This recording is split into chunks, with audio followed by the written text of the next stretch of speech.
Welcome back to Fellas. I'm Nicholas Slayton. I'm Adam Roscoe.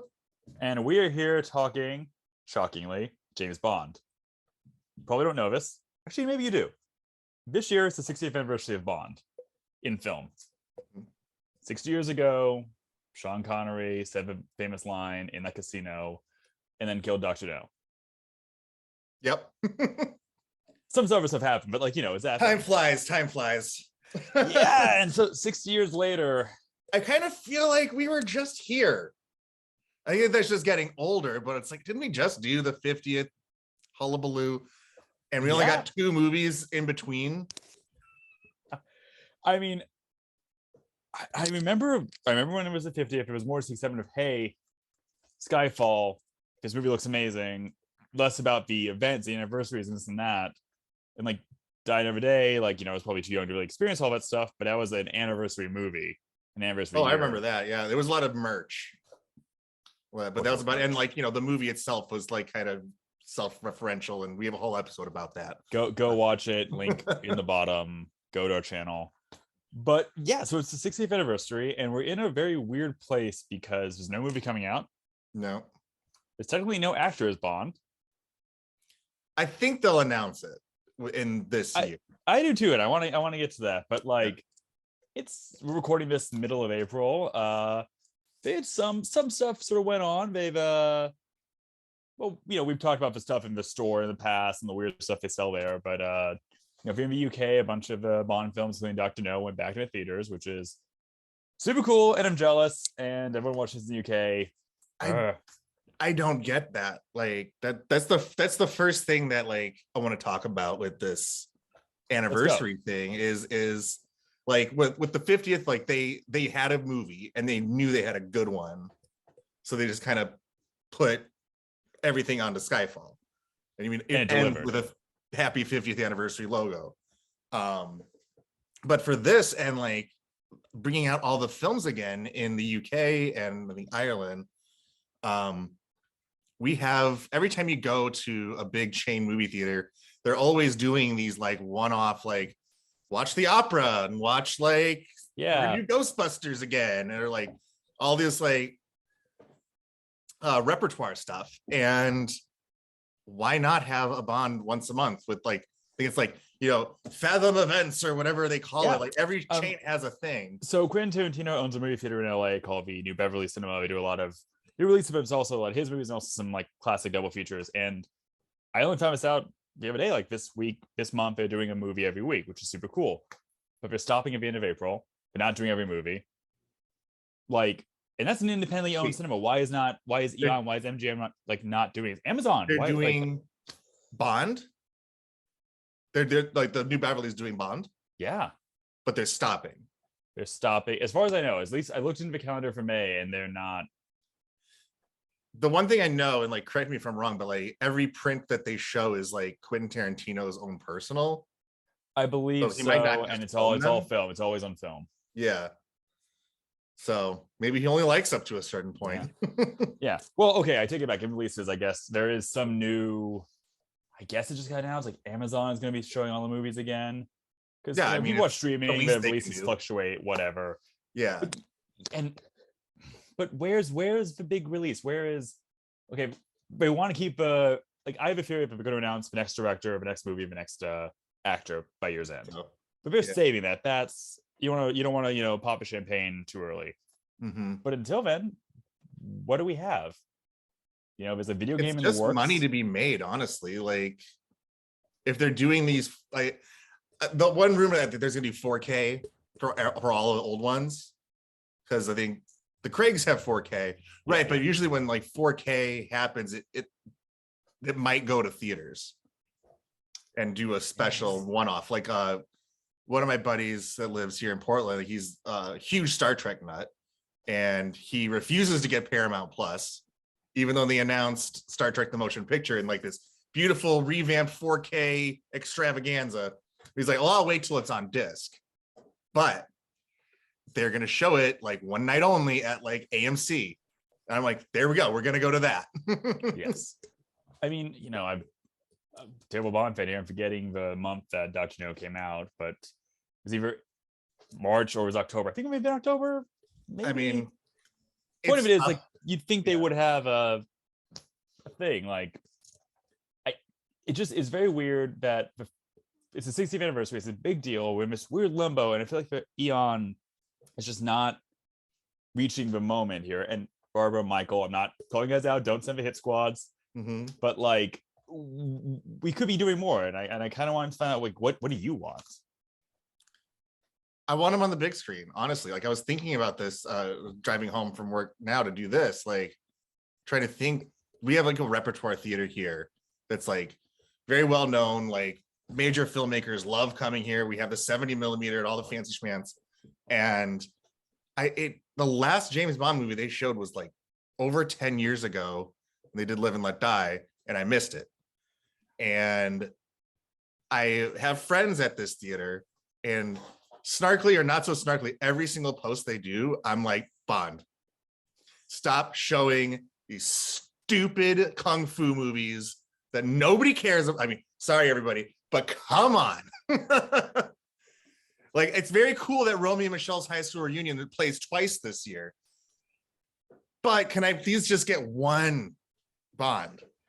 You'll even take Man for Golden Gun. I'll take Man with the Golden Gun. It's got some kung fu. Like that's your. I just rewatched it. Do that for Kung Fu Cinema. Yeah, like, I mean, it's great that like you're doing Hammer horror, but come on. You know who was in Hammer horror? Who was in some Bond films? Christopher Lee and Charles Gray. We love Charles Gray. He's the best. He's the best. But yeah, I'm just like clawing at like they'll do a Star Wars. They'll do. It feels like they're singling out Bond. That's just my rant about there's a special screening at the El Capitan Theater in Hollywood, which is Constitution Grauman's Chinese. It's where we do all the Marvel premieres. Just announced they're going to be doing, you know, all three of the original trilogy of Star Wars on a big screen. I think Disney might actually own the theater. I don't know, but like, okay, it's Disney, blah blah blah. But like, classic Hollywood. Come on, guys. Quentin Tarantino can't be the only guy, right? Yeah, and also if he is. It's weird. One thing I'll say about Star Wars real quick is what version are you going to get when you go to the El Capitan? I went to it was a totally Bond fan. Sorry, this is a total side. Like about like 5 years ago, I went to a screening of the Ace Hotel, the former United Arts Theater in downtown LA. They were doing Star Wars. They advertise it as the 90s special editions. Listen, that's what I grew up with. I don't care. I'm not really true opinion on it. It's back to back to back. We get to Return of the Jedi. We get to the end with the Force Ghost, and Hayden Christensen walks out, and you just hear someone go, "What?" Whoa! I would ask for a refund. I don't care if I saw all three movies. As I'm walking out of the theater after spending 6 hours. I would go to. How old was Hayden Christensen in 1997? Tell me that. 17? I don't know. He wasn't. And now we have Adam going full Blofeld. Yeah. very. Oh my goodness. Donald Pleasance. Sending that guy into the electric chair. Now touch the metal plate under your chair. But yeah, there's a huge missed opportunity that it's just they don't need to do anything. There's no special edition to be made. There's no special effects to updo. Just put them out the way they are. Like, yeah, put them out. People will go see them. I mean, every time a Bond film goes out, people want to see it, you know? Yeah. And we've joked about it. It's like it's, you know, homage, it's references. Like, I'm not saying there's nothing new in Bond, but like we don't mind seeing very similar things again. We will go back and watch the car chase, Live and Let Die, Sheriff J.W. Pepper, Louisiana State Police. We'll watch it.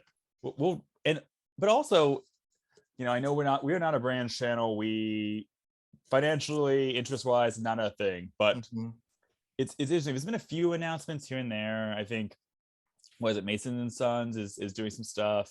Yeah, there's 60th anniversary merch. You think there'd be a little, like, why is there not a full line, even a budget line of, say, some of the famous suits or, you know, watches? I mean, I got a knockoff. I got a Timex that looks like a Omega Ocean. I mean, looks great.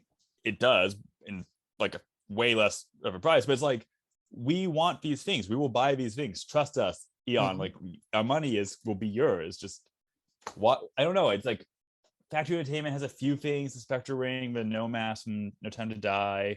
But that was all stuff from last year. Yeah. Like, why is it not?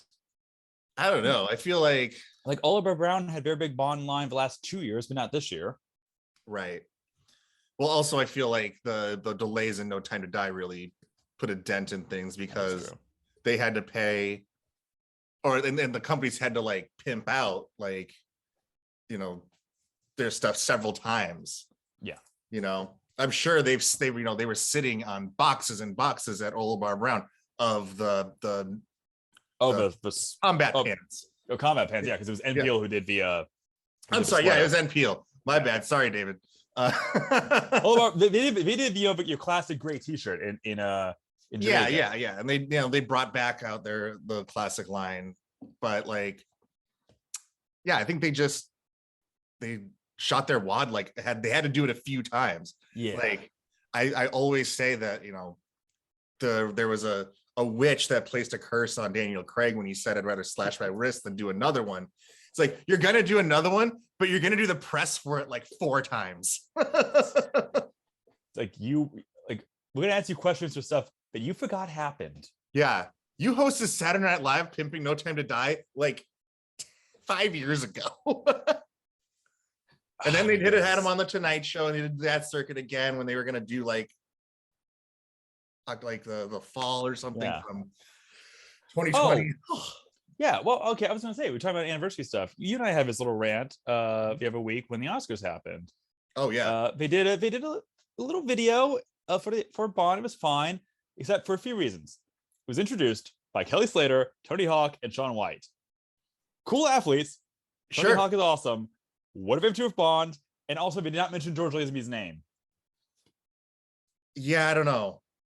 Timothy Dalton, Pierce Brosnan, I wish and I could Craig say, man, right someone there, should have got up on stage and slapped them for that.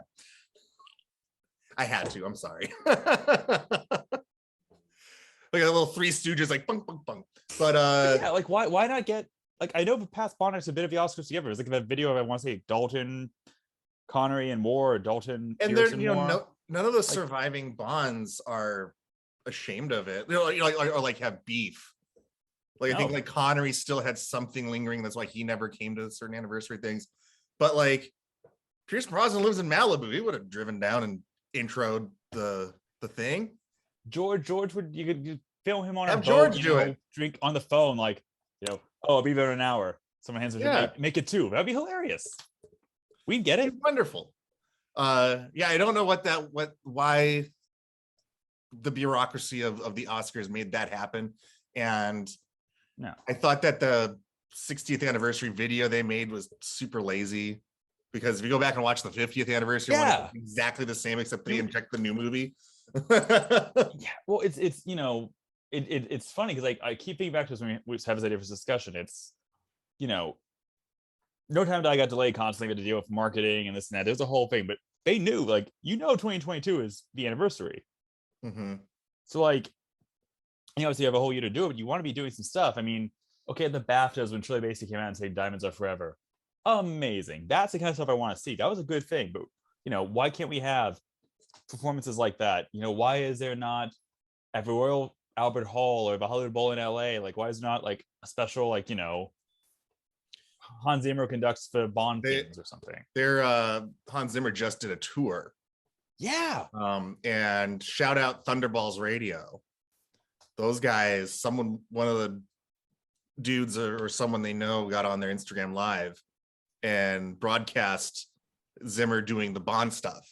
Yes. It took me a while to figure out like what I was watching, because it had no title, and I was like, is there some independent John Barry, you know, retrospective or something? That I'm like, no, this is an arena. This is like, oh, then you see Hans Zimmer like playing the guitar and doing the Bond theme, and it's like badass. Yeah. With like custom graphics. Like someone went in and like, I don't know if they got Kleinman or someone, but it was almost that level. Yeah, it's like, why not continue that year round? I mean, again, like, for all we know, we're recording this mid-April, watch May 1st roll around, and like a slew of announcements comes out. Yeah. I'd love that. We'd love that. Right. But it's been very weird. It's you know, I mean, hopefully they get to the point where it's like, and now coming to you live from GoldenEye. And it's all kinds of announcements. I mean, I think it's two things. One, like, the Eon people are probably tired, straight up, because they've been having to sit on the movie and then push out the movie and do the whole worldwide press and everything. And I don't know how many people like really work at Eon and are like the decision makers, like the people under Barbara and Michael. But I can't imagine it's that's just like Rory Kinnear.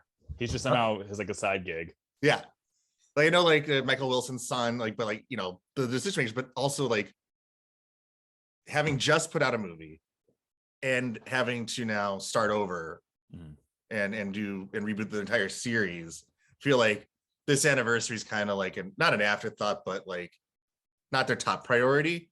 That said, like there's some easy things. I'm like, doesn't take a lot of work to just re-release them in the special events. Especially because, you know, theaters are looking for big draws again. Yeah, I mean, it's money in their pocket, and I it's not like Morbius is hitting big enough for them, right? And like, sorry, Morbius fans, if two of you, I'm sorry, I'm overestimating. Yeah, I mean, Harry Potter didn't bring him in last week, I'll tell you that much. No.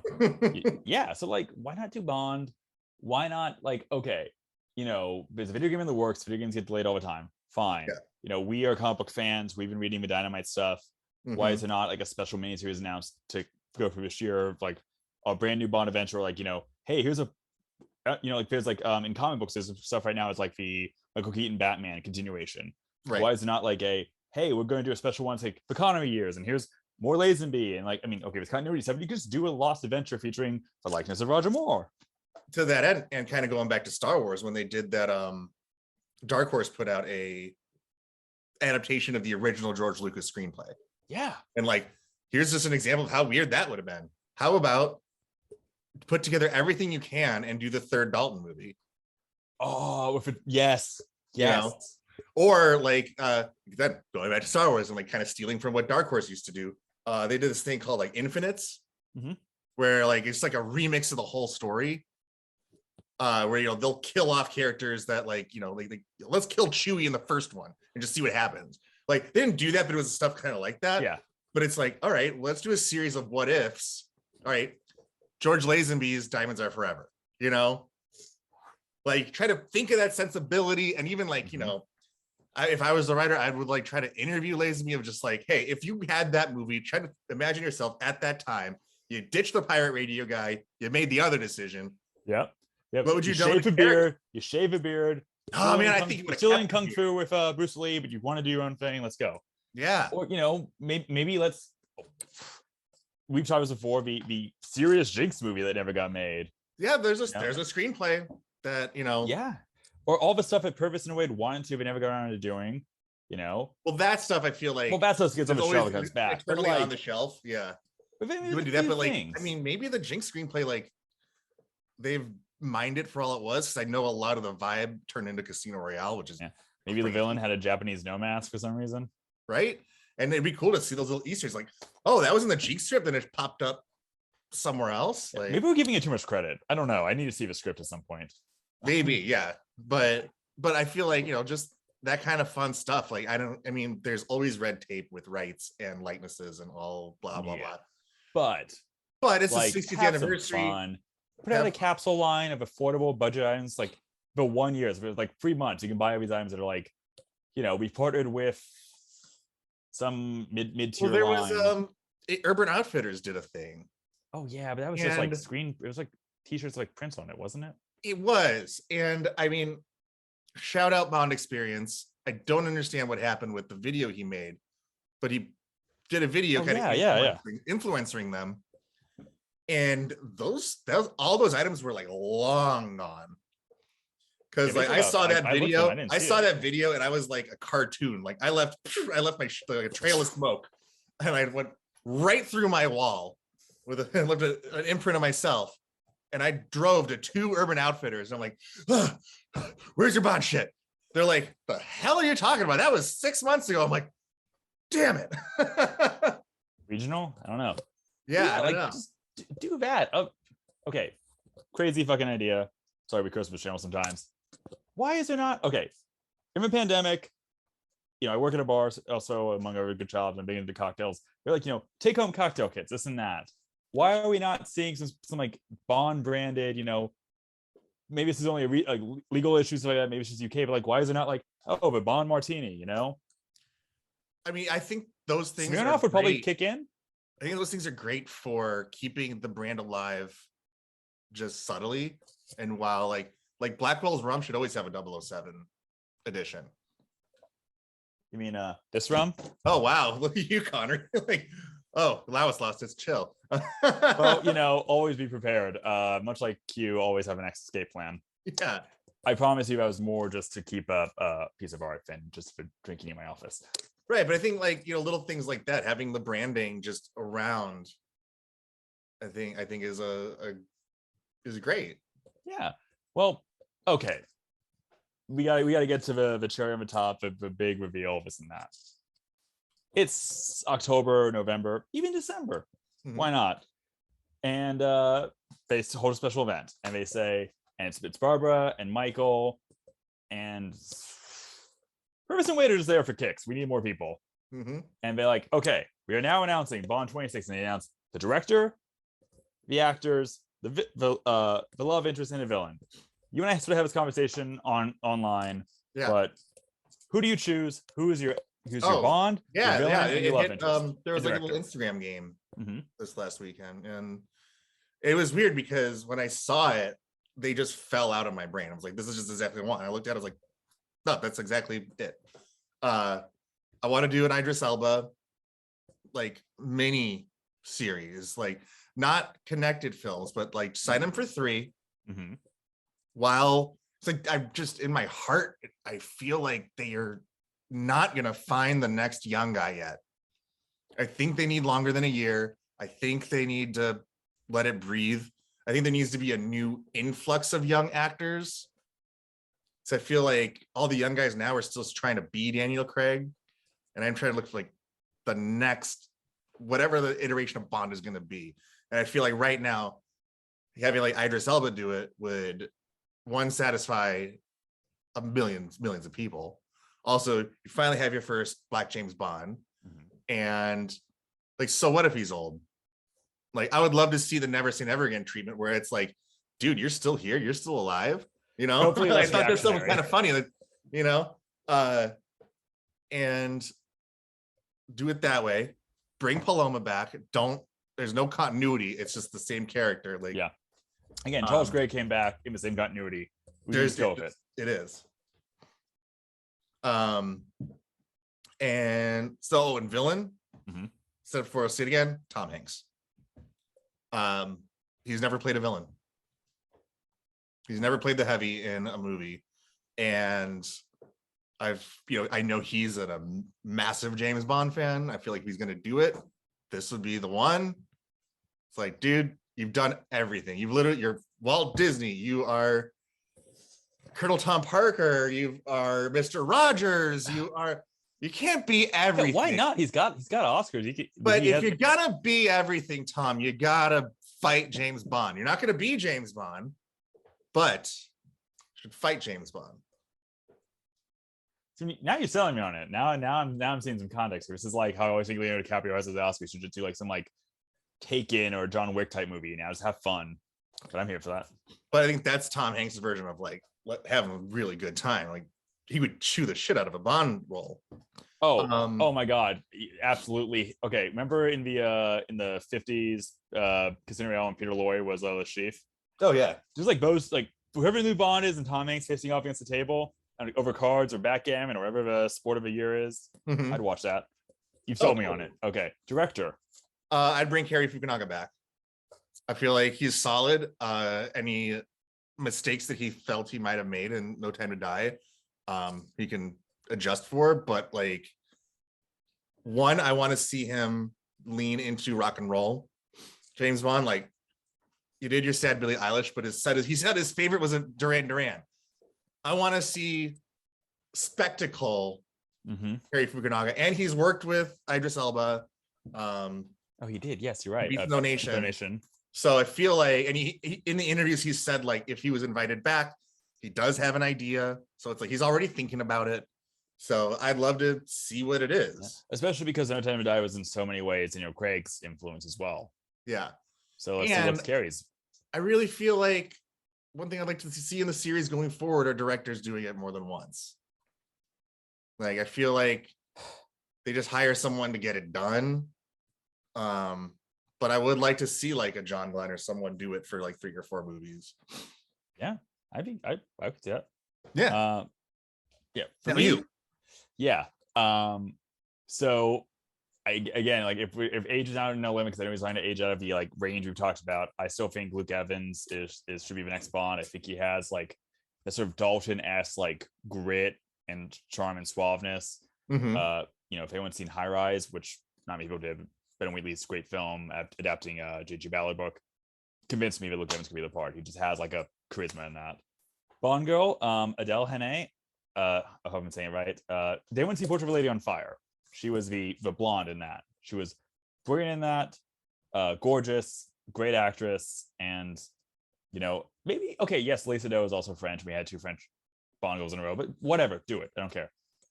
Also, as a secondary Bond girl, because there's always more than one, even in adult years, Gillian Anderson. Yeah. Because you know what? Yes. Bond should because go Gillian Anderson, who should also be a villain in the Fiona Volpe style of things. I think we need another great female henchman / underling / conniving figure, and why not? And she can play a great villain. She played Margaret Thatcher in The Crown. I mean, let's talk about the most biggest British villain. Sorry, really, Mr. Bond. I also rewatched that one too, and last time I watched it, I stopped before that scene. My roommates had not seen it, so we watched it through, and I was just like pounding my Negroni. Was like, oh God, please no, please no. The one of the best serious Bond movies, bookended by the weirdest shit I've ever seen. Just I mean, the British loved it. I'm sure when it happened. From striking coal miners. Anyway, as my main villain. I mean, I don't know.